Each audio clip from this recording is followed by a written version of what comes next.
Oh, hi everybody. Haven't seen you in a while. Welcome to this week's weekly preview where we go through all the fun stuff this week. We have a Festival of the Sun.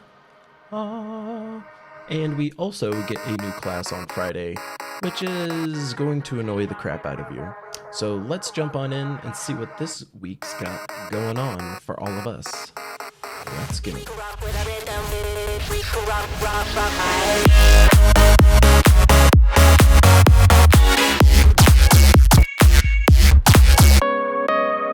In the Glory Reward shop, we've got Summerchild, who has killed Taipan.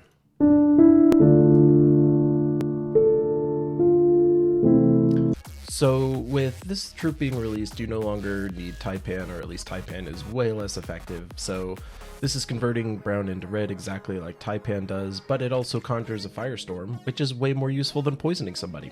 So now Summerchild, Child of Summer, is going to be replacing Taipan in most lineups. What's also nice is that now we at least have two options, so whenever there's Guild Wars going on Yellow Day, we have a Taipan-like troop that we can put on our teams.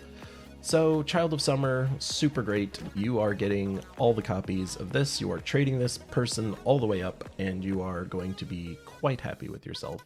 So make sure you jump into the Glory Reward section and get yourself some Child of Summer.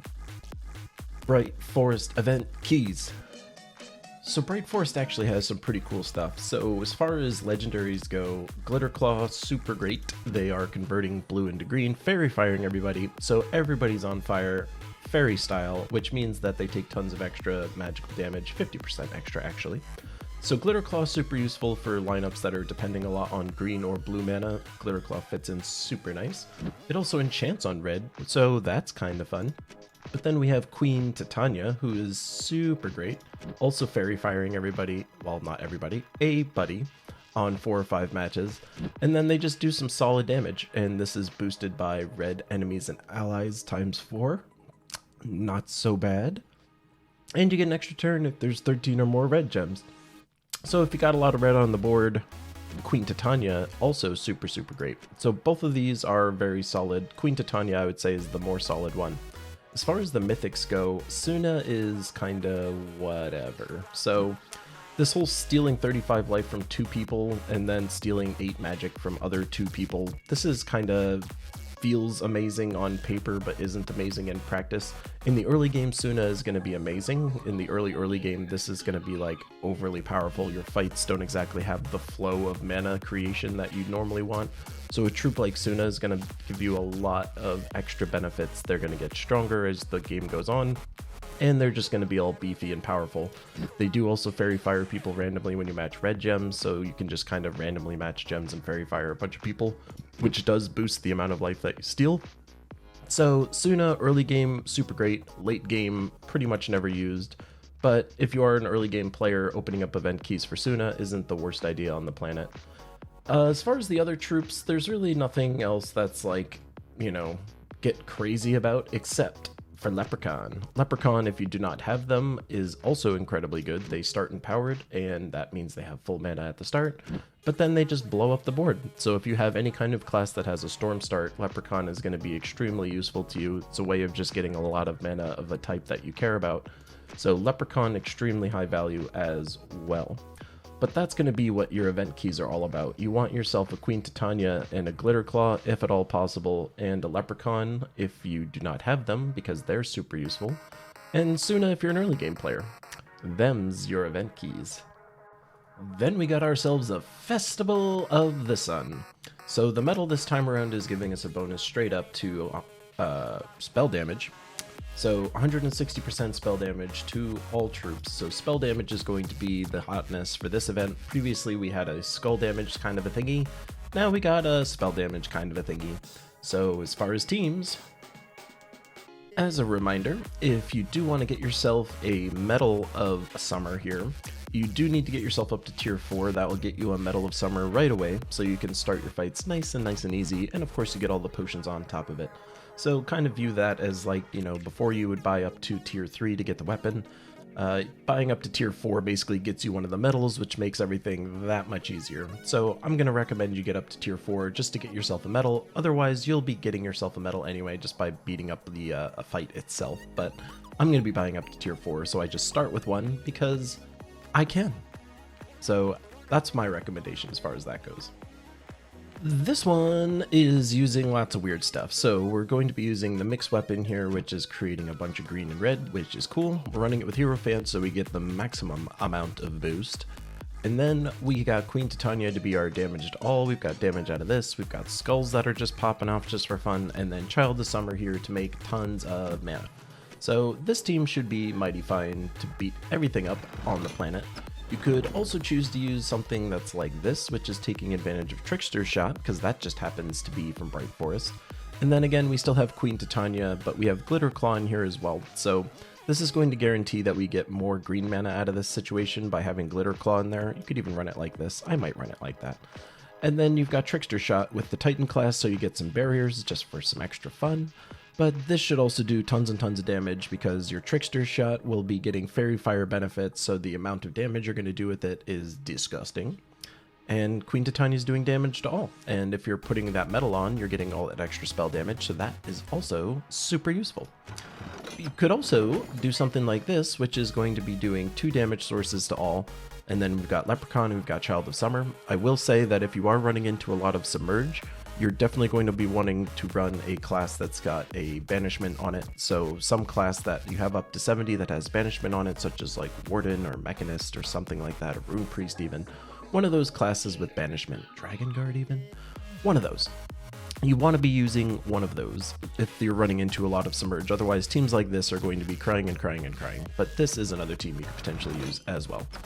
And then finally, if you don't have a whole ton of stuff just yet, and you only opened up a handful of event keys, you don't have all the cool toys, this team should also be mighty fine. You're just going to be constantly using the Summer's Fury to beat everybody up. And you have tons of mana generation, and this troop is kind of a tanky person, so you throw them in the top slot and they'll be gaining extra armor and attack, and they also get barrier, and they have skill reduction, so that should help you survive through some of those fights as well. So all of those teams should be able to get you smashing on through this event this week. In Soulforge, we've got ourselves in the purple summoning stone, Malcandessa's in there, so if you need an empowered converter that makes green, Malcandessa is in the purple summoning stone. Feel free to go get yourself one of those. Gorgotha's craftable, but don't do it. Just don't. Don't craft Lust, don't craft Starflower, don't craft Abyssina, or Champion of Anu, or Champion of Guard. The only thing in here that you'd potentially want to craft would be Megavore. Megavore, of course, is super fun, eliminates all the armor from all the enemies, and then does a crap ton of damage, and then he just hides, you know, at the end of his ability. And then he has an 8% chance to just kill people, which is great. He looks ridiculous. His jawline is out of whack. This dude needs to see a doctor. But aside from all that, his boost is also really, really good. So if you have the Dervish class, every single time you gain a 4 or 5 match, his spell damage will be going up by 4. So that is super great. Really just solid troop in general. No loop ability, but super darn cool. That is all I would do as far as the Soulforge and the troop side of things is concerned. Get yourself a Megavore if you don't have one. Not a super high priority, so don't freak out if you can't craft it. And if you're just kind of starting out, Purple Summoning Stone to get yourself a Malcandessa. Weapon-wise, Trickster shot. Trickster shot. So get yourself a Trickster shot. Eliminates all the armor from somebody and then boosts your magic. So this is like your magic version of Mang. I've talked about it many times before, but if you're not familiar, this is basically something you can use to amp up your spell damage just for yourself, but then you can use it to just blast people in events. So Trickster shot, also incredibly useful. Make sure you get yourself a Trickster shot. Aside from that, Summer Aegis is your mixy type weapon. This is going to mix based on Bright Forest allies. You can actually make some pretty decent Bright Forest pure teams. So this weapon isn't awful. It does pair up with the Hierophant class, which is kinda but you know, it's alright. And then you can get yourself this weapon and use it to maximum effect. So as far as the weapon Soulforge side goes, Trickster Shot is an absolute must craft, and Summer Aegis is kind of a craft if you can, don't kill yourself if you can't. Not that big a deal. Which brings us to the spoilers. On Tuesday, we've got ourselves the Deep Hive Faction Assault, so the newest faction gets its own Faction Assault on Tuesday, so if you're into sexy insects, this is your place to be. Team that I use to smash on through is this one. You've seen it before, it's still great. Use it, beat everything up, have a great time. Do make sure you're opening the portals to get yourself a Queen Beatrix, she is actually great. Not just looking all fab in her outfit, but she's actually a very useful troop, so make sure you're opening up portals to get yourself a Queen Beatrix. But that is on Tuesday. On Wednesday, you get yourself this pretty kitty. This is Kit Sith. This is going to not do anything super great, except for give you bonus to Bright Forest, which is, fine. Certainly for this event, it's fine. So if you're looking for some extra team bonus for Bright Forest, or just want to get yourself a pretty kitty, or just pets in general, get yourself a Kit Sith this Wednesday. Thursday, nothing's going on, because on Friday, we get ourselves a new class, Doomsayer. The Doomsayer, it's a Daemon class. It is yet another Daemon class, so now we have 3. And this one is kind of annoying? I suspect this class is going to be super annoying. I anticipate we will see this a lot in Guild Wars because of its 3rd trait, because people in Guild Wars like to be annoying. So what this class is all about is, from a trait perspective, we are going to be deathmarking people randomly on 4 or 5 matches. So if you're going up against a Doomsayer, you're going to be deathmarked constantly. So that's going to be super dumb. You also exploded Purple Gem at the start of a fight, which is whatever, and all enemies lose 2 random skill points. That's also super whatever. And then as far as its talent trees go, we're looking at Chaos, Life, and Death. So there's not a ton of great stuff in the Chaos or the Death trees, admittedly. My favorite in the Death tree is the Chill of Death, which is just freezing someone every time you kill someone. So this kind of lets you compound your advantage when you're going through fights. So that's a talent that's kind of interesting, but you would have to give up Purification to take it, which is from the Life tree, which is super important. So I would probably not do that. And then there's kind of not a whole lot else in here. Like, from the talent trees, pretty much all of these talent trees are kind of garbage. So I'm not excited about any of the talent trees that this class is bringing to the table.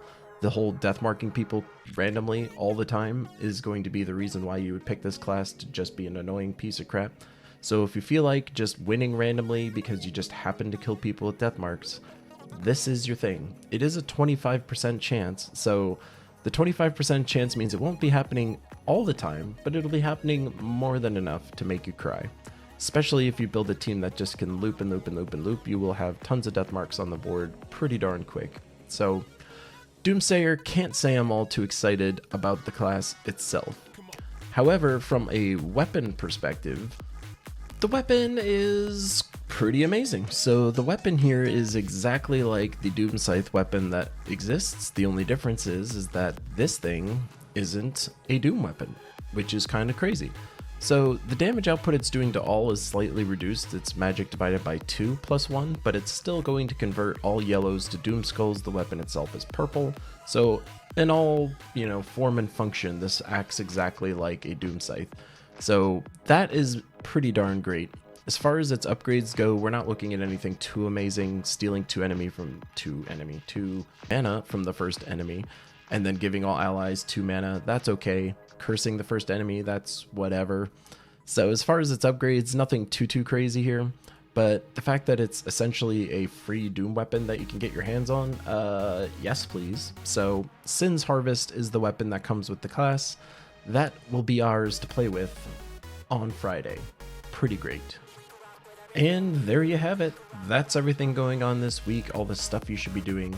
Enjoy fighting Doomsayer people and crying all the time in PvP. I suspect it's going to be a Guild Wars favorite just because it can potentially be super annoying. But that's all that's going on. So I know folks have been wondering where I am. I've been in the middle of a move, as you can probably tell by my updated room situation here. So I'm still in the middle of that. Streams are probably going to be a little hit or miss at the moment since I don't have anything but Wi-Fi right now, and the Wi-Fi is super spotty. I don't know if I could hold a connection to actually do it, but I'm gonna try. But that is where I've been. I've missed all of you guys, and I look forward to making you more stuff. So thanks again for tuning in, and I look forward to seeing you guys. I will see you next time.